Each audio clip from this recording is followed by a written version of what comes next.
Okay, the purpose of this video is to show you how to do Culminating Task Part 4. So at this point, you are almost done. This is the final part of the Culminating Task. So far you made up your business, your service business. You did some T accounts for that. You did a balance sheet. You've done an income statement. You've done all sorts of things. So this is really the last part of the things that we learned.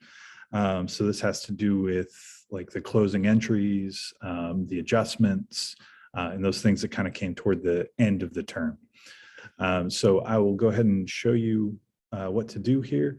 It shouldn't take too long, but I wanted to make sure that we went through anything that might trip you up or might be slightly confusing about this. So if you go to your course homepage, like I have here, this is at the very bottom of the list of assignments. I'm sure you guys are pretty used to finding these things by now, but anyway, it's down here at the bottom. So this is the section dedicated to the Culminating Task Part 4. It looks very similar to the previous ones. All right, so to see what you need to do, you got to go to Unit 4, Activity 6, and this Part 4 has 2 assignments that you need to complete, and I'll explain why here in a minute. So you can click on that and see the assignment, or assignments, I should say. The first one asks you to carry on with the things that you've been doing in Part 1, Part 2, and Part 3. So you're using the same information from those previous parts of the Culminating Task. And you'll see that it wants you to journalize the closing of temporary accounts, post them to the ledger, and complete a post-closing trial balance, and then a final classified balance sheet. So you're going to use a template for that. And if you're paying close attention, you'll realize that this template is the same one that you used for Part 3. You're just doing a few different things in here. So for the journal, what goes in here are your closing entries for closing your temporary accounts. So hopefully you remember how to do that. If you don't, I encourage you to go back and look at the assignments where we did the closing entries. We had 2 of them. One was for a service business and one was for the merchandising business. So those are in Unit 4. So if you don't remember how to do the closing entries, I've got a video that explains how to do it. And then I also made like a Word document showing you as well. So if you don't remember, no sweat, you can go back and check that out. So yeah, your closing entries will go here on the journal page.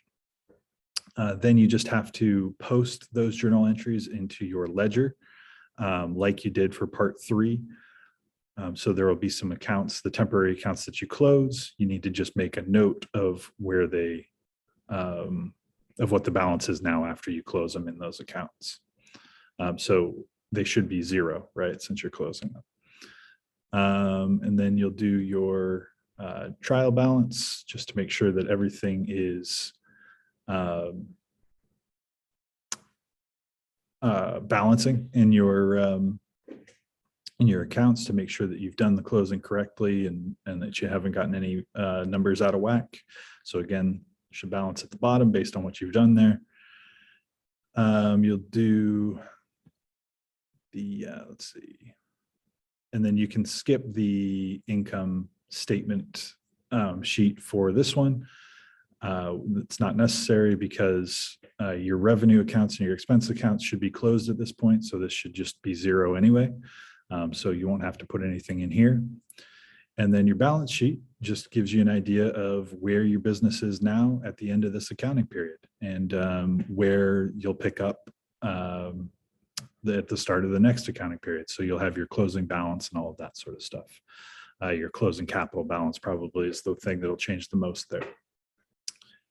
All right, so that is Part 1 of the Culminating Task. Sorry, that is assignment 1 for Part 4 of the Culminating Task. Very sorry that that's maybe a little roundabout and confusing. But anyway, so that's assignment 1. And then I'll show you what to do for assignment 2. The reason that we're doing a second assignment here in part 4 is it just covers a few of the things that we weren't able to cover in that other assignment in assignment 1. This one covers adjustments, the worksheet, and then the things that you can get from that, the income statement and the balance sheet and closing entries. So this one, assignment 2, has nothing to do with the business that you've come up with or the numbers that you worked with in part 1, part 2, and part 3. This is kind of a standalone assignment. So they give you the Excel template here. I've also given you a link to it in the list of assignments in the Culminating Task part 4. So you can find it in either place. It's the same either way. When you open that up, it's going to look like this. And so the first page gives you some adjustments that you need to make journal entries for. And so remember, we went over the adjustments, and I did several videos showing you how to do each kind of transaction. I also gave you that document that shows you how to do the different styles of adjustments. So, you know, the amortization, the prepaid accounts, what else? The decline in supplies, things like that. So if you don't remember how to do this, I encourage you to go back and take a look at that materials, maybe rewatch those videos. And then, of course, if you don't get it from there, ask me and I'll be glad to show you how to do it again. But yeah, so this is a bit of a refresher there. So you have to make journal entries for these adjustments. What's kind of nice about this template and this assignment is that they give you the accounts that are affected here in the journal. So really all you have to do is figure out what the amounts are to be either debited or credited from these accounts. So it kind of gives you the beginnings, and you just have to figure out what the amounts are.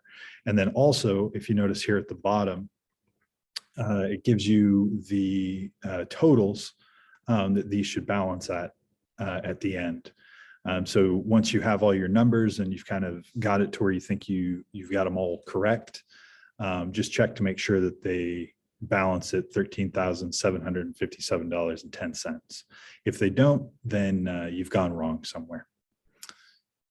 Okay, so that's the journalizing the adjustments part. And then you go to the worksheet, and you just have to add the amounts that you came up with in your journal entries to the worksheet. And it's even got it labeled by transaction where these are going to go. So you just have to put in how much you're debiting to that account or how much you're crediting to that account, depending on what it is. So you grab it from the numbers that you put here. And then the only other thing you have to do is either add or subtract it from the original starting balance. So, you know, in transaction 1, you started with $15,000 worth of amortization in your equipment accumulated. So whatever number you put in here, you need to either add or subtract it to the beginning balance in that account, and then carry it over to the balance sheet or the income statement, depending on what the account is, whether it's a balance sheet kind of account or if it's a income statement kind of account. So yeah, so there's kind of 2 steps to each one of these transactions: putting in the adjustment where in the proper place, either in the debit or credit column, and then carrying over what that adjustment does to the ending balance, right? And then you have your income statement. This is simply just taking the information here from your completed worksheet. So whatever is in this income statement part, and putting it into the formal income statement here. So once you have the worksheet done, this part should be pretty simple as far as just transferring over the numbers. The only thing that you might have to remind yourself of is the format, kind of what goes into these columns. but that's kind of the only tricky part about that. But as I say, back in our old assignments and in the content section for Unit 4, you can find some good examples of a finished income statement. So if you don't really remember what goes where, that's a good place to look. And then once you got your income statement done, you got to go to the balance sheet. And again, this is very similar to the income statement as far as the setup. It's got the 3 columns, and you just have to take your ending balances from the worksheet over here in the income statement area, and sorry, not in the income statement area, in the balance sheet area, and transfer them over here to the classified balance sheet. Excuse me. And then the final thing you have to do is, again, just close up your temporary accounts. So your revenue accounts and your expense accounts. And again, this assignment is nice in that it gives you the accounts to close, and it shows you which one's going to be the debit, which one's going to be the credit, and all of that. All you have to plug in are the amounts. So it does a bit of the work for you, which is nice. And then once you're done with that, that is it. Oh, and I forgot to mention, they also give you the totals here at the bottom. So once you put your numbers in, make sure that they equal $168,200. If it does, you've done everything correctly. You're good to go. If it doesn't, you've gone wrong somewhere along the line. All right. So that's another way to check that you got everything right. Excuse me, my voice is giving me problems today. All right. So once you've got that done, you are done with the culminating task. Congratulations. I know that's been a long and hard term, or maybe a short and hard term. So congratulations and good work. Thanks so much, guys. Let me know if you need any help with any of this. I'm more than happy to help.